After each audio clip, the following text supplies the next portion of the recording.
Or to discuss more, we're now being joined by Professor James A. Russell, who is the Associate Professor in the Department of National Security Affairs at NPS, where he is teaching courses on U.S. foreign policy, military innovation, and national security strategy. He's joining us from Washington, D.C. Thank you so much for joining us this morning. Thank you. All right, let's just begin with this. Now, U.S. President Donald Trump says that there's a good chance that there will be a deal between Iran and Israel, but he said that sometimes they have to fight it out. What do you make of this statement?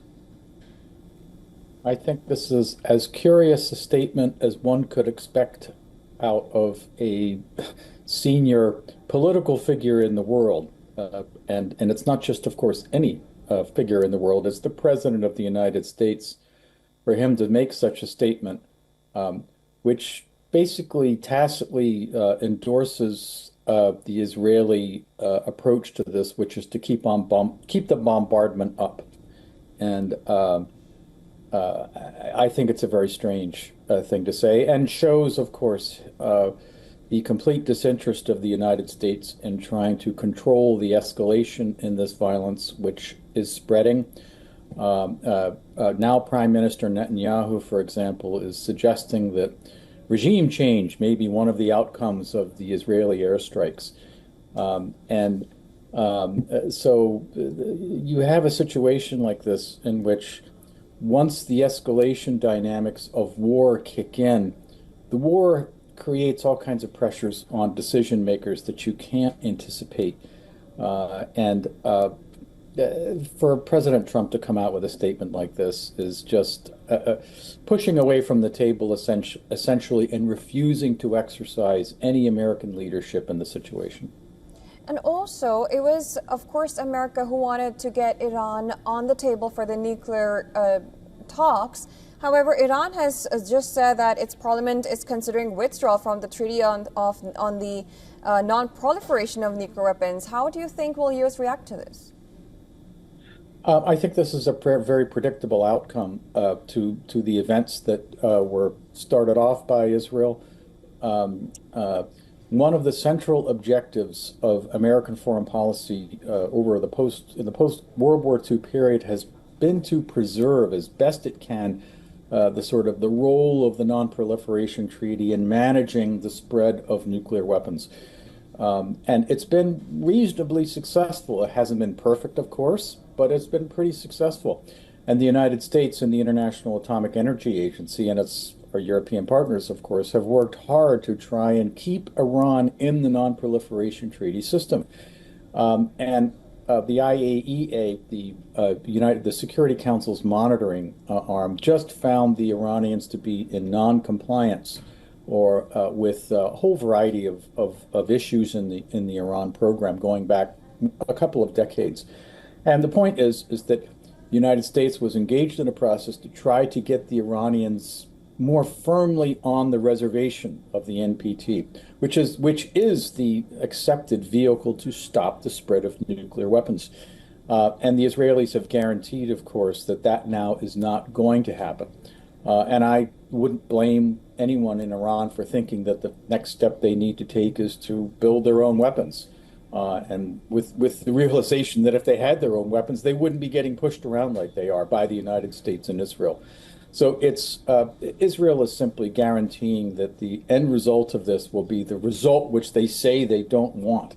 So it's a really a crazy kind of a situation, and one which reflects, I think, also a complete lack of strategic acumen on the part of the Israelis and the United States. We are both, sort of adrift in terms of the way we think about strategy and nuclear proliferation, the role of force, and it's a really sorry state of affairs to be witnessing like this, and it's immensely dangerous, of course, for all sorts of reasons. Right, and so the Iranian foreign minister had earlier said that they might halt all actions if Israel does, but Israel seems adamant in crippling and dismantling Iran. Do you think it will be able to do so while defending itself, or will we see casualties on part of Israel as well?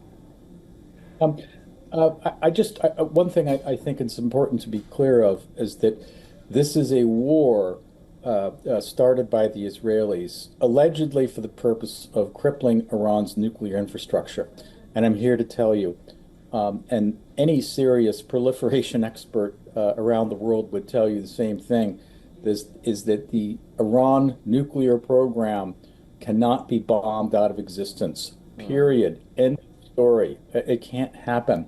This is a country of 90 million people. They have a human infrastructure. They have a source of fissile material. They have a long-range missile program. They have money. They have all the things that a proliferating state would need to build a weapon. And with the observation being, of course, is that despite having all these means at their disposal, which has been true for the last 75 odd years, they have not taken the steps to build a nuclear weapon. And yet, of course, Israel and Benjamin Netanyahu have repeatedly asserted, wrongly, of course, lying through his teeth, that Iran has been on the verge of having a nuclear weapon for the last 30 odd years. So this is, as I've said, insanity. I know of no other way to describe this. Insanity has taken hold of decision making in this circumstance, with no adult supervision anywhere. We have now it's the Turkish president who, he wants to be the responsible adult in the room, and exactly. Thankfully there are some, who want to step in and try to have cooler heads prevail, because the United States refuses to do it. Again, it's also a testament to America's reduced influence in the Middle East and the retreat, the devastating effects of the retreats from Iraq and Afghanistan after our military defeats there. It's all linked. And then what, according to you, would be Israel's goal right now? It's a mystery to me. As I said, accepting the fact that Iran's program can't be destroyed militarily. Israel lacks the capability to keep the barrage up, the incessant standoff barrage. And I might add that I would tell my students in the classroom this, and I would tell your viewers of this: no country has ever imposed its will on another state through air power alone, right? This is a pipe dream. This was a pipe dream of the air power theorists, and it's a pipe dream today.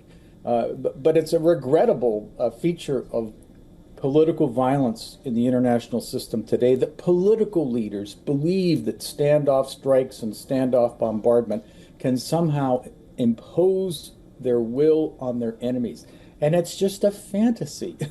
There's never been a case in recent history where this has happened, and yet, and we in the United States believe this folly too. I mean, it's just, but the Israelis in particular, of course. I mean, as they're doing in Gaza, they're what's the death toll now, up to 50,000. They're slaughtering the Palestinians with standoff bombardment, and I don't know. It's just a terrible state of affairs. And how would you assess the role of the international community? You mentioned Turkey, who wants to mediate. How about the West, like France and Germany and UK, as well as the Arab states? No, this is absolutely the case. The silence out of the Arab League, as an example, is deafening. Where's Saudi Arabia? They want to be a leader. Where's Egypt? What about the Jordanians? What about the Emiratis, the Gulf states? They should be up in arms about this, demanding, and this, as I say, the silence is deafening. And it's also, I think, perhaps even more importantly, it represents a death knell of the Security Council.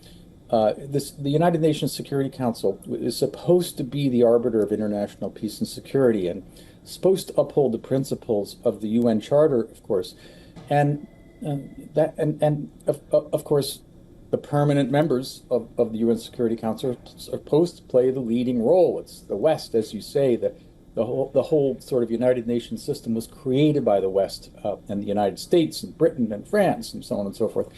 And again, the Security Council is completely irrelevant in this circumstance. It has shown itself to be a broken institution.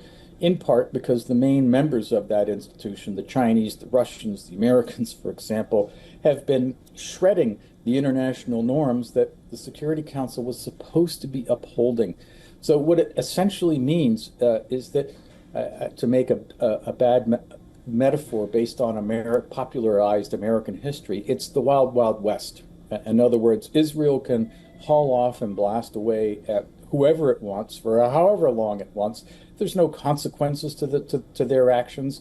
And don't think other countries in the region are realizing this, that the sort of foundations of international order, again, as enshrined in the UN Charter, for example, have been kicked out the door by the leading member of that council, which is the United States, who, the president just has been quoted as saying, "Oh, let them fight it out for a while."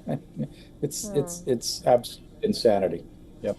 And considering the escalation, do you think there is any way, diplomatically or any other way, where Iran and Israel can come to the table to at least for de-escalation? I think what happens in these kinds of circumstances is that you have to remember one of the follies of air power theory and the idea, again, of imposing your will on your opponent through standoff bombardment, is that eventually reality sinks in, the ammunition supplies start running low, and there's this slow but sure dawn of realization that they're not going to be able to achieve their political objectives through bombing and long-range missiles. And when that sets in, then there's just the war sort of just grinds to a halt. Right. This hasn't happened, for example, in the Ukraine, where the Russians and the Ukrainians are right at each other on the front lines every day, shooting at each other. In standoff bombardment, it's a different kind of an interaction, but one which, again, is also attritional in nature, in that sooner or later the ammo supplies are going to run low. The Israeli planes are going to, and their pilots are going to be worn out. They're going to run out of missiles, and so this is, the net result is that you end up, it becomes, again, a march of folly, firing off missiles to no strategic purpose, which is what's happening here.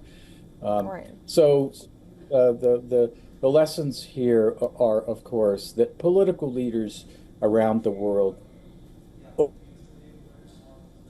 the impact that All right, we sort of happen to have lost our guest, but that was definitely a message that now we do need some international community to interfere and de-escalate the situation. That was Professor James A. Russell, Associate Professor in Department of National Security Affairs at NPS.